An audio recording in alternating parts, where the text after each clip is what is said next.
Hello everyone and welcome to my channel. This is the 20th part of What If Deku Was a Magical Girl Mascot, Quirk, Magical Girl Mascot. The author of this great fanfic is Emma. I will leave links to them and original story in the description. Chapter 21, Who You Are. Shoto got home. Her sister was waiting for her. Her sister Fuyumi couldn't help but to stare at her. "I'm sorry," said Fuyumi. "It's fine. I was expecting it," sighed Shoto. "There's a couple things I have to show and tell you," said Fuyumi. "Okay," said Shoto. "I think it's best to start with how to put on a regular bra," sighed Fuyumi. "Is it different than a sports bra?" asked Shoto. Fuyumi sighed and figured that what she was wearing. After that bit of awkwardness. Afterward, Shoto sat at the table. "There's something else I need to tell you," sighed Fuyumi. "What?" asked Shoto. "It's about your new body," sighed Fuyumi. Hours later, Shoto was staring at the ceiling. She really didn't need to know about that. Well, she technically did, but would have really preferred not knowing. "Shoto?" asked Izuku's voice. "Hey, you okay?" asked Achiko. Shoto didn't answer. "You learned about the Crimson Tide, didn't you?" asked Katsuki. "Is that what Yaoyorozu talking about when I needed things?" asked Shoto in a daze. "It is," sighed Inko. "Yaoyorozu provides the girls with supplies in case of emergency," explained Tsuyu. "She is a lifesaver," said Achiko. Shoto then heard something else, but it was kind of muffled. "What was that?" asked Shoto. "If we speak out loud while the telepathy is open, we can barely hear it," explained Izuku. "It's kind of like talking with the phone away from your mouth," explained Inko. "Oh," thought Shoto. "But if you think you're dodging a bullet, too bad, it's going to happen to you," said Katsuki. "Seriously," thought Shoto. "Look, if it happens to me, it's going to happen to you," explained Katsuki. Shoto shuddered. Then she realized something. "Should we be talking about this in front of Izuku?" asked Shoto. "I know all about this," sighed Izuku. "I realized with telepathy it would be hard to keep him in the dark about it, so I decided to teach him when Katsuki got her first one," explained Inko. "Auntie," grumbled Katsuki. "Maybe we should change the subject," thought Achiko. "Are you going shopping soon?" asked Katsuki. "Maybe," sighed Shoto. "Look, try on all your pants, and if they fit okay, keep them," said Katsuki. "Really?" asked Shoto. "You don't think I should buy dresses and skirts?" "Look, I do consider myself a girl, but I also consider myself a tomboy. I only have skirts and dresses for school, formal events, and my costume," muttered Katsuki, "and I don't expect you to go around wearing dresses unless they make you wear a skirt at school. Wouldn't it be a good idea to buy women's pants because they actually fit?" asked Shoto. "Women's pants suck," yelled Katsuki. "What?" asked Shoto. "It's the pockets, they're either too tiny or are fake," explained Katsuki. "Fake?" asked Shoto. "Yeah," said Tsuyu. "Sometimes the pocket are just sewn fabric that looks like pockets." "Why?" asked Shoto. "We don't know," said Achiko. "My dad won't tell me," mentally yelled Katsuki. "Masaru, Katsuki's father, works in the fashion industry," explained Inko. "Okay," sighed Shoto. "Seriously, if they fit okay, keep your old pants," yelled Katsuki. "This is a really weird conversation," admitted Shoto.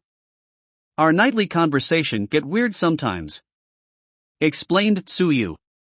"You better get used to it, because you're stuck with us for the rest of your life," pointed out Katsuki. Shoto seemed to sigh that. Are you okay? Asked Izuku. I'm fine, replied Shoto. They talked about a few more things before calling it a night. When the conversation was over, Shoto went to wash her face. When she was done, she stared at her reflection and started to cry. Once she was done crying, she realized what she had to do. The next day she was getting ready to leave. Are you sure you want to do this? Asked Fuyumi.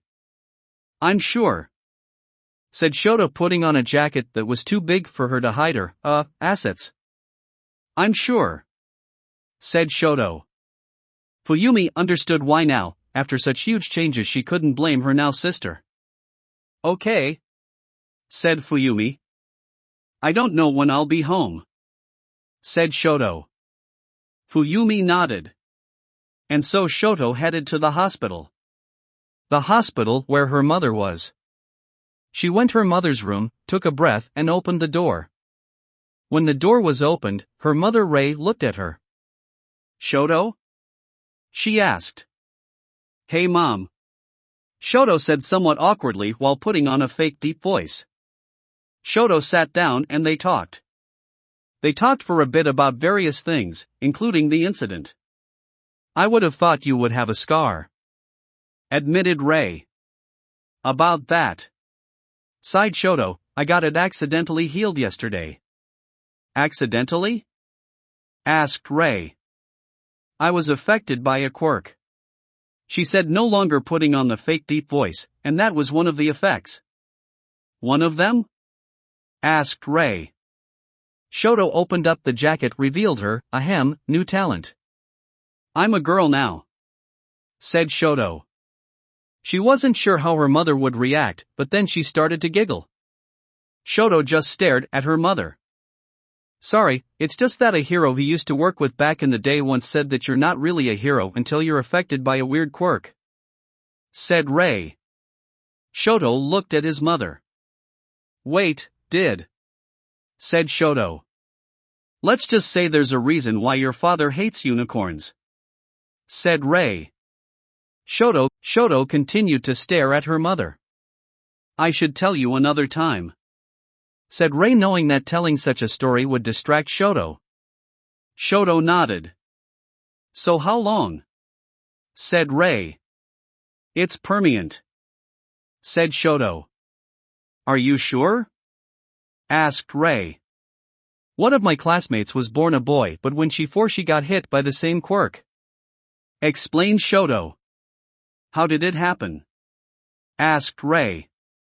Shoto told her about Izuku and the effects of his quirk. And of course everything that happened with the bonding with Izuku. Shoto, said Rei. I haven't told any of them, either Izuku or any of his other partners, but I don't know who I am anymore, cried Shoto. Rei was surprised. It's not just the fact I'm now a girl, cried Shoto, it's also the fact I lost my scar. Oh Shoto, said Rei. I feel like I lost everything. I don't even know if I'm still me, cried Shoto. Rei walked over and hugged her now daughter. It's going to be okay, assured Rei, you're still my child, you still have your quirk. Shoto still cried. It sounds like you also have friends who will help you figure everything out, said Rei. Shoto sniffled a little. You're not your father either, said Rei. Shoto didn't say anything. It might take some figuring it out, but I know you got this, said Rei. Thanks mom, said Shoto. So tell me more about your new friends. Said Rei, they are your friends, right? Shoto told her more about Izuku and the others in the group. They also talked about other things. Eventually Shoto had to leave, she promised she would visit again soon. However, as she left, she wasn't ready to go home yet. She took out her phone and found the address that Izuku gave her and decided to drop in for a visit. She knocked on the door and Izuku in human form answered. Oh Shoto, said Izuku, surprised. Sorry for dropping in unannounced, said Shoto. It's fine, said Izuku. He led her into the living room/kitchen area. Inko was just about to prepare dinner and Achiko was sitting on the couch watching TV. Oh hey Shoto, said Achiko. You're here, said Shoto surprised. Yeah, since I live alone, I often eat here for dinner, admitted Achiko. Don't worry, I'll make extra, said Inko. You don't have to, said Shoto. Inko gave Shoto a look. Shoto sighed and relented. It's kind of hard to say no to a woman who slapped her father. Did you got shopping today? Asked Achiko. No. I went to see my mom, said Shoto, joining Achiko on the couch. Is she okay? Sighed Inko. She's doing good, said Shoto, who then sighed. And then she told them about she felt about her identity crisis. I'm sorry, said Izuku. Don't blame yourself, said Shoto, it is my fault. You told me not touch the light, but I did it. Just because it's your quirk doesn't mean it's your fault. Izuku weighed. Why did you bond anyways? Asked Achiko, who forgot thanks to the stress of the day, it was only mentioned once to her after all. I thought you were lying about the side effect, said Shoto, and I wanted to prove you were lying that there was one. And it backfired horribly, said Inko. Shoto nodded. It's going to be fine, said Achiko. We'll help you figure it out, said Izuku. Shoto nodded. I do have an idea to help you figure it out, said Inko. What? Asked Shoto. I know of a hairstylist with a hair-growing quirk, said Inko. Why do you know of one? Asked Shoto. In case Katsuki ever wanted to grow out her hair, said Inko. Kaken looks a lot like her mom, explained Izuku. If she wasn't born a boy and had different quirks, people would mistake Katsuki for her clone, giggled Inko. It's true, laughed Achiko, who had met Mitsuki a few times in the past couple months. Even short hair? Asked Shoto. Even short hair, said Inko. I think maybe growing out your hair might help you figure things out. Maybe, said Shoto. Inko gave her the address of the hairstylist. She ate dinner with them and did ask why Izuku ate in animal form, as she never heard the answer.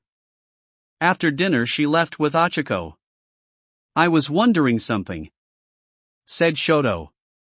I was born a girl, said Achiko with a sweat drop. Shoto's sweat dropped. Ida and Aoyama both saw my bonding, pointed out Achiko. Wait, they did? Asked Shoto. Achiko nodded. We shared the same test site. Now that I think about, Shoji was there too, he might have saw it. I had a different exam, pointed out Shoto. Oh yeah, you were a recommendation student, said Achiko. Yeah, yesterday was the first time I saw those robots, said Shoto. One of those 0-pointers nearly crushed me, said Achiko. Shoto stared at her. I don't know if the teachers would have stopped it if Izuku hadn't bonded with me, said Achiko. He also knew that my quirk would be helpful at the moment. Did he see you use your quirk during the test? Asked Shoto. Actually, I stopped him from tripping before the exam, explained Shoto. I see, said Shoto. Yeah, giggled Achiko. Izuku said he wanted 5 partners, right? Asked Shoto. Kind of, we're the ones who wanted him to have 5 partners since his time as a human depends on how many partners he has, said Achiko. He's up to 10 hours now. Shoto nodded.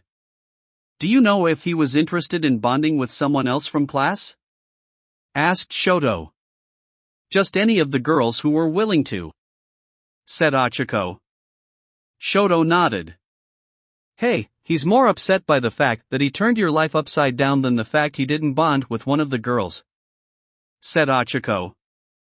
"That makes sense," said Shoto. "Though Kaken did insist on him bonding with Mineta so that he'd be hit with karma during the USJ," said Ochako. "That sounded like a terrible idea," said Shoto with a sweat drop. "That's what I said," said Ochako.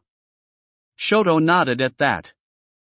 They soon parted ways, with Shoto heading to the train station and Ochako to her apartment. The next day Shoto and Fuyumi went shopping. She didn't buy any pants or skirts. Fuyumi agreed with the fact that women's pants pockets are the worst, but she did buy a couple dresses for formal events for the time being. But she also bought some new underpants, bras, a coupe pairs of shoes and some new shirts. Afterwards they headed to the hair salon with the hairstylist that can grow out hair. "Are you sure you want this?" asked Fuyumi. "I'm sure," said Shoto. Fuyumi nodded as they headed into hair salon. And hopefully getting a new hair length would also help. Also, when they got home, as it turned out, Shoto had gotten a package explaining that it was determined for the time being that he would have to wear the girl's uniform with the new uniform inside. But still, Shoto still wasn't sure who she was, but hopefully she would figure it out, and she had her new friends to help her. That will be it for this part. I hope everyone enjoyed. If you did, please leave a like and comment if you want part 21. If you want to hear more from me, subscribe. I hope to see you all in the next one.